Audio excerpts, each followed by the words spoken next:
mesdames les directrices, monsieur le directeur, je vous remercie d'abord d'être présent devant notre commission aujourd'hui. J'ai presque envie de sortir un mouchoir en vous écoutant. Dans votre présentation, tout en délicatesse de votre activité, de votre politique tarifaire, ferait presque pleurer dans les chaumières, et tant elle contraste avec la profitabilité exceptionnelle de votre groupe. Ça a été rappelé par des collègues. En 2023, 19 milliards d'euros de bénéfices nets. En 2024, 15 milliards d'euros. En 2025, 15 milliards d'euros. Je dirais, d'abord, aujourd'hui, beaucoup de Français souffrent. Ils souffrent de la flambée des prix, mais ils souffrent surtout des pratiques spéculatives et des surmarges pratiquées par des groupes comme les vôtres. Ça a été rappelé aussi, vous tenez une place particulière, parce que vous êtes à la fois pétrolier extracteur, raffineur, distributeur, vous embrassez toute la chaîne de valeur énergétique sur les carburants. Alors, on voit bien que petit à petit, l'envers du décor des marges pratiquées sort au grand jour. Ça a été le cas il y a quelques jours sur la part distribution, mais on n'a pas tous les éléments sur l'ensemble de la chaîne des valeurs. Je comprends que vous êtes devant nous pour faire en quelque sorte le service après profit de cette politique commerciale. Vous avez dit tout à l'heure que combien vous aviez modéré vos marges de distribution, qu'elles étaient significativement inférieures à avant la crise, que vous les avez plafonnées. Moi, je me suis livré, comme beaucoup de Français, à un petit exercice historique. En 2012, le cours du baril dépasse les 125 $. Prix du gazole à la pompe moyen, 1,45 €. Prix de l'essence, 1,65 €. Comment ce miracle est-il possible en modérant les marges comme vous l'annoncez? Moi, je ne comprends pas. Donc j'attends des explications, et je pense que les Français attendent des explications, de la transparence sur les marges de votre groupe. S'agissant de nos résultats dans les paradis fiscaux, je vous invite à regarder notre rapport de transparence fiscale. Nous n'avons pas de résultats dans les paradis fiscaux, comme vous le dites. Nous avons même, depuis une dizaine d'années, réduit notre présence dans un certain nombre de pays. Vous l'aurez mentionné, vous l'aurez regardé dans notre rapport. Donc je ne peux pas vous laisser dire que Total Énergie pratique dans les paradis fiscaux de l'évasion fiscale. C'est faux. Non, mais voilà. Donc je pense qu'on est en avance sur la présentation de nos résultats fiscaux avec ce rapport de transparence fiscale, en avance sur la réglementation. Je pense qu'on rentre dans un détail très important pays par pays pour vous permettre justement de voir notre bonne foi et notre bonne volonté de transparence fiscale.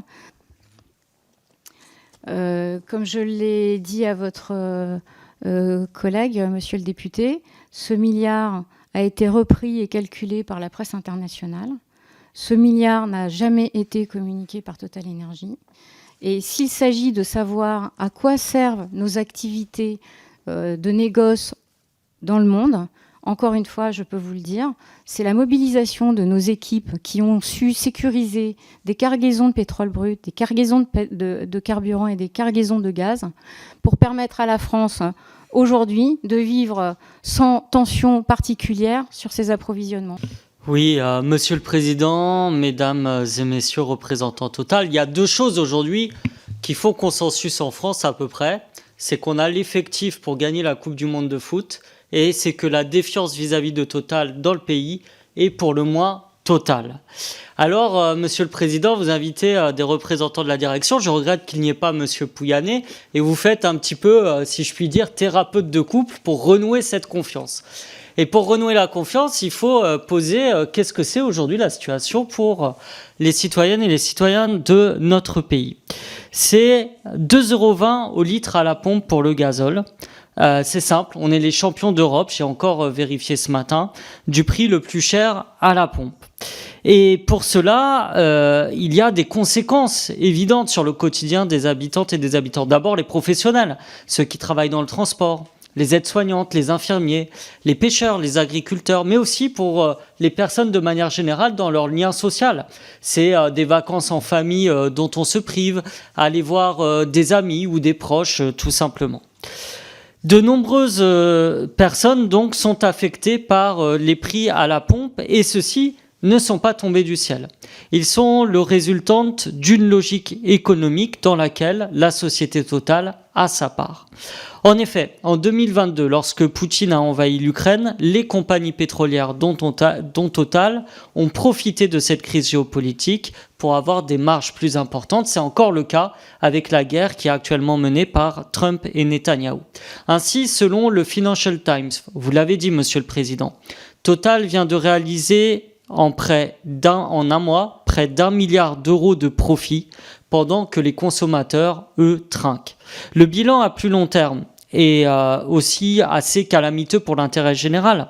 En 2025, vous avez versé en dividendes et rachats d'actions 14,5 milliards d'euros. Alors avec 20% de cette somme, pour donner un ordre d'idée à celles et ceux qui nous regarderaient, on pourrait payer sur tout le territoire national la cantine et les fournitures gratuites pour nos écolières et nos écoliers. Entre 2019 et 2024, vous avez payé 0 € d'impôt sur les sociétés grâce à l'optimisation fiscale, soit un manque à gagner de 40 milliards d'euros pour le pays. Alors comment faire pour renouer la confiance ? Eh bien, je vous soumets 3 suggestions. La première, bien traiter vos salariés. Je tiens à saluer les salariés, notamment des stations-service du réseau Argedis, qui ont fait grève vendredi dernier pour demander une aide au paiement de leur carburant en raison de la flambée des prix. La deuxième, le gouvernement doit s'en mêler et bloquer les prix pour les faire revenir au prix auquel ils étaient précédemment. 1,70 pour le samplon 95, 1,80 pour le gazole. Et la dernière, Monsieur le Président, je finis. Je pense qu'il est temps de nationaliser certains secteurs de Total. Et j'aimerais savoir si vous pensez que c'est une bonne idée pour redonner à cette société son sens originel. Merci, Monsieur Picmal.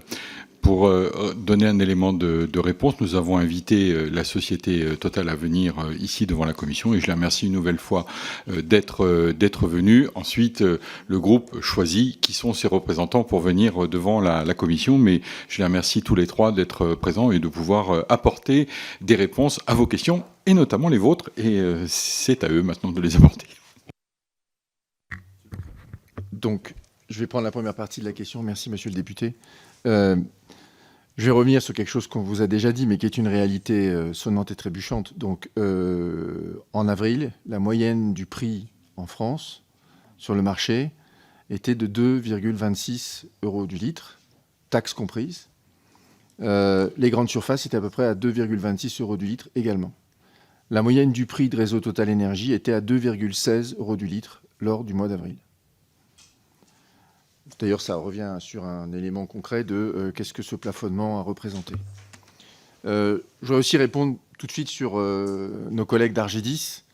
Donc, on est très sensible, effectivement, à ce que nos collègues puissent disposer des moyens pour se déplacer. Nous avions mis en place, c'était prévu même avant cette grève, un barème de prix carburant. On a une prime carburant qui est versée de manière mensuelle. Quand c'est plus de 80 km qui sont parcourus par un salarié d'Argedis, les salariés d'Argedis, pour rappel, pour l'ensemble des personnes qui nous écoutent, ce sont nos collègues qui sont employés dans les stations-service. Plus de 80 km, ils toucheront un forfait de 50 € mensuel et plus de 60 km de 40 € mensuels. Donc nous sommes attentifs évidemment à leurs conditions de travail dans tous les domaines. Et juste un point par rapport au climat social global. Non seulement au sein de la compagnie, mais aussi au sein de notre filiale Argedis. Nous faisons tous les ans ou tous les 2 ans, très régulièrement, des sondages sur l'engagement des collaborateurs de la compagnie à la stratégie et leur engagement au sens propre du terme. Il est très élevé. Et comme je l'ai dit, la très grande majorité de nos collègues actuellement sont extrêmement fiers de venir au travail tous les matins, et notamment parce qu'on fait face à un afflux de clients lié aussi à la mise en place du plafonnement. Sur les autres questions que vous avez posées, monsieur le député, le Financial Times, ce chiffre, nous ne savons pas du tout comment il a été calculé et comment il a été repris par la presse internationale. Ce que je voudrais quand même mentionner, c'est qu'on est là aujourd'hui parce qu'il y a une grosse inquiétude sur les approvisionnements et la sécurité énergétique du pays. Je peux vous dire que toutes nos équipes, où qu'elles soient, et sur tous les continents, parce qu'on en a sur tous les continents, elles se sont mobilisées dans tout le négoce international pour approvisionner la France, pour permettre d'avoir les cargaisons de pétrole brut, pour maximiser les productions de carburant de nos raffineries, parfois celles de nos concurrents.